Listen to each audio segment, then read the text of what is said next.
Noong panahon ng dekada 90, sumikat ang mga pelikulang kung tawagin ay bomba films o pito-pito dahil tinatapos lang ang shooting sa loob ng 7 araw. Sa dami ng mga artistang nagpa-sexy noon, isa sa mga pinakatumatak sa isipan ng publiko ay si Katrina Paula. Kilala siya dahil sa kanyang inosenteng mukha pero napakapalaban pagdating sa harap ng kamera. Marami ang humanga sa kanya sa mga pelikulang gaya ng Sayo, Ang Sarap Akin Ang Hirap dahil sa kakaibang karisma niya na talagang bumenta sa mga kalalakihan. Pero sa likod ng mga malalaking billboard at malalaswang pamagat ng pelikula, may isang buhay si Katrina na malayo sa kinang ng showbiz. Bago pa man siya naging sikat na aktres, maaga siyang naging ina at pumasok sa isang mundo na puno ng panganib at mga ilegal na gawain. Ang hindi alam ng marami, ang kanyang buhay pag-ibig ay hindi lang basta masalimuot, kundi madugo rin dahil halos lahat ng lalaking naging malapit sa kanya ay nauuwi sa trahedya. Ito na nga ba ang sinasabi nilang sumpa ng kagandahan o sadyang nasangkot lang siya sa mga maling tao na may kinalaman sa mga sindikato? Pero bago po ang lahat, baka pwedeng pa-like ang video na ito at mangyaring mag-comment sa baba kung taga saang lugar ka para malaman namin saan umaabot ang ating mga video. Dahil napakalaking bagay na ito sa aming content creators.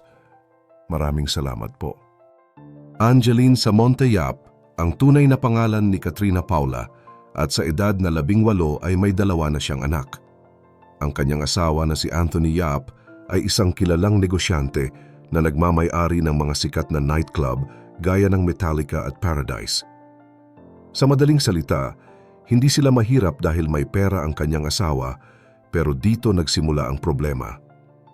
Ayon sa mga kwento ni Katrina, napaka-strikto ni Anthony at ang gusto lang nito ay buhayin ang kanilang mga anak, pero ayaw nitong tulungan ang pamilya ni Katrina.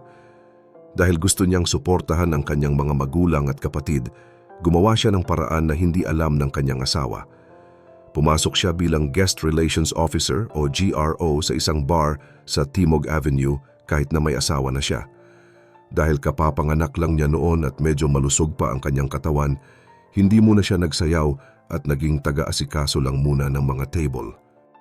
Dahil sa takot na malaman ng asawa ang kanyang ginagawa, gumamit siya ng iba't ibang pangalan gaya ng Antoinette at Crystal hanggang sa kinuha niya ang pangalang Sunshine mula sa sikat na aktres na si Sunshine Cruz. Habang nagtatrabaho sa bar, marami siyang nakikilalang mga mayayamang kliyente na naglalabas sa kanya mula sa club kapalit ng malaking halaga. Sa katunayan, umaabot sa 50,000 piso ang bayad sa bar para lang mailabas siya sa loob ng isang gabi. Sa ganitong setup, madalas na nagiging boyfriend niya ang kanyang mga customer at dito siya nakakakuha ng mga luho at tulong pinansyal. Pero ang sikretong ito ay hindi nagtagal dahil noong nagsimula na siyang mag-artista noong 1998, nakita siya ng kanyang asawa sa dyaryo na halos wala ng suot na damit. Dito na naging magulo ang lahat dahil habang sumisikat si Katrina bilang sexy star, lalong naging delikado ang sitwasyon ng kanyang asawang si Anthony. Isang madaling araw habang mahimbing na natutulog si Katrina sa kanilang bahay, 2 lalaki na nakasakay sa motor ang humarang sa sasakyan ni Anthony at pinagbabaril ito ng malapitan. Sinubukan pa ni Anthony na tumakas pero hinabol siya ng mga salarin hanggang sa tuluyan siyang malagutan ng hininga. Ayon sa investigasyon ng mga pulis, may isang lalaki na nagngangalang Steve Henares ang itinuturing na pangunahing suspek dahil nagkaroon sila ng matinding away ni Anthony matapos nitong malaman na nanliligaw si Henares kay Katrina sa pamamagitan ng text. Matapos ang malagim na pagkamatay ni Anthony Yap, naiwan si Katrina Paula na may 3 anak at isang karerang unti-unti nang lumalamig. Bagamat pilit siyang bumabangon, hindi naging madali ang lahat dahil siya ang sinisisi ng pamilya ng kanyang yumaong asawa sa nangyari. Pero sa gitna ng pagdadalamhati, isang hindi inaasahang pagkakataon ang nagdala sa kanya sa isang bagong lalaki na magiging mitya na naman ng panibagong gulo sa kanyang buhay. Nagkakilala sina Katrina at Raymond Dominguez sa isang insidente sa kalsada. Habang nagmamaneho, Hindi sinasadyang naharangan ni Katrina ang sasakyan ni Raymond kaya napapreno ito ng malakas. Sa takot ni Katrina na baka magalit ang lalaki, agad siyang humingi ng paumanhin. Doon niya unang nasilayan si Raymond na akala pa nga niya noong una ay ang aktor na si Berwin Mailey. Sa kabila ng tensyon sa kalsada, nauwi ang usapan sa paghingi ni Raymond ng numero ni Katrina. Dahil sa kaba, naibigay ni Katrina ang kanyang tunay na cellphone number at doon na nga nagsimula ang kanilang ugnayan. Aminado si Katrina na noong una ay nakikipag-date lang siya kay Raymond para sa pera dahil kailangan niyang buhayin ang kanyang mga anak. Pero habang tumatagal, natutunan niyang mahalin si Raymond dahil sa pagiging maalaga nito sa kanyang pamilya.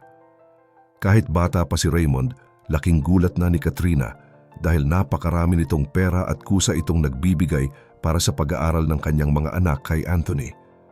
Pero ang tanong ng marami noon, saan nga ba galing ang yaman ni Raymond Dominguez?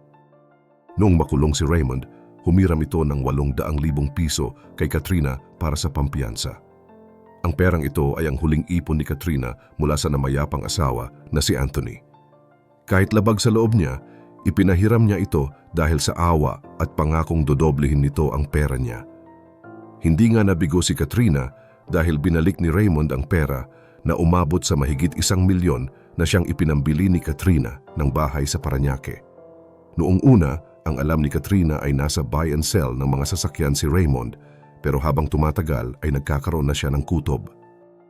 Sumabog ang balita sa lahat ng pahayagan at telebisyon na si Raymond Dominguez ay hindi lang basta negosyante, kundi ang pinuno ng isang malaking carnapping syndicate sa bansa.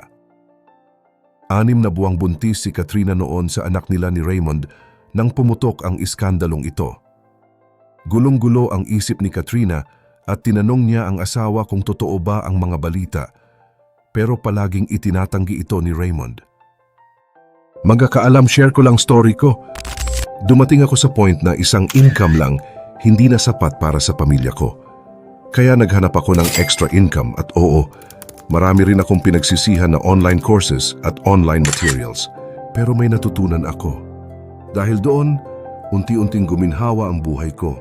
May savings na, may bahay, may sasakyan, at nakakapag-travel abroad. Kaya gusto ko lang i-share ang mga nakatulong sa akin. Inipon at compile ko lahat ng online course at online materials na alam kong makakatulong din sa iyo. Litan ang link sa description at comment section. Kahit takot at hirap, hindi iniwan ni Katrina si Raymond.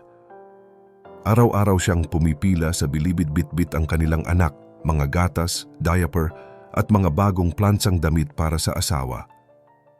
Sa kabila ng marangyang buhay na ibinigay ni Raymond, mas pinili ni Katrina na magtrabaho at magbenta ng mga branded na gamit para magkaroon ng sariling kita habang nasa loob ng kulungan ang kanyang asawa. Matapos ang gulo at mga kaso na hinarap ni Katrina kasama si Raymond Dominguez, dumating ang panahon na kailangan na niyang mag-isip para sa kanyang kinabukasan. Taong 2015 nang tuluyan silang maghiwalay, pero nanatili silang magkaibigan para sa kanilang anak. Sa puntong ito, mas nag-focus si Katrina sa pag-iipon sa pamamagitan ng pagbebenta ng mga alahas at mga mamahaling bag. Dito rin pumasok ang isang malaking oportunidad nang may mag-alok sa kanya ng lupa sa EDSA Muñoz. Dahil kapos pa ang kanyang pera para mabayaran ang buong halaga at mapatayo ang pangarap niyang apartment, muli siyang nakipagsapalaran sa Japan bilang isang singer.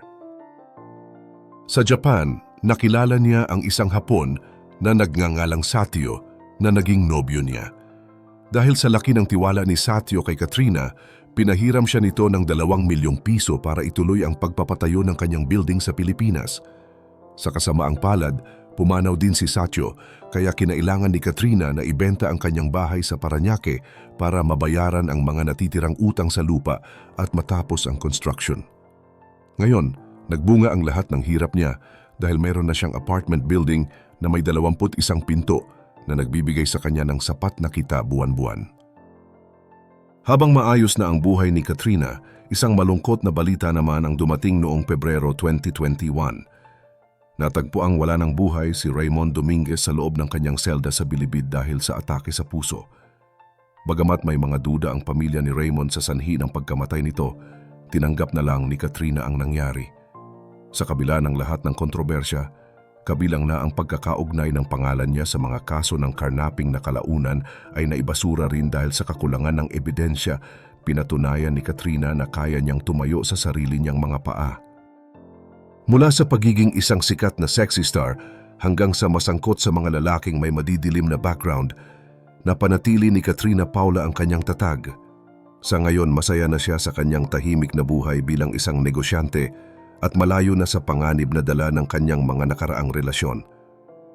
Sa tingin niyo, naging biktima lang ba si Katrina ng pagkakataon o bahagi talaga siya ng mga peligrosong mundong kanyang pinasukan?